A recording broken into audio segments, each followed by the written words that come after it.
Can you solve this maths question?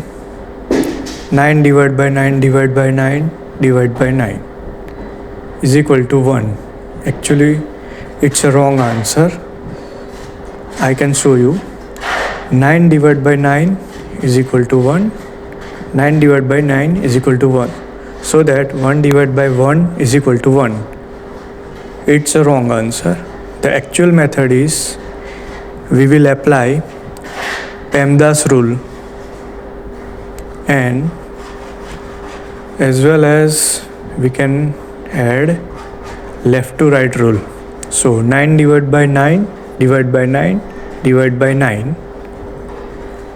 According to left to right rule, 9 divided by 9 is equal to 1 and divide by 9 divide by 9. We will apply KCF rule. So according to KCF rule,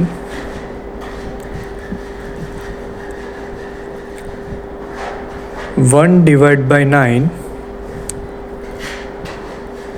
into 1 divided by 9. So that 1 into 1 is equal to 1 and 9 into 9 is equal to 81. So the answer is 1 divided by 81.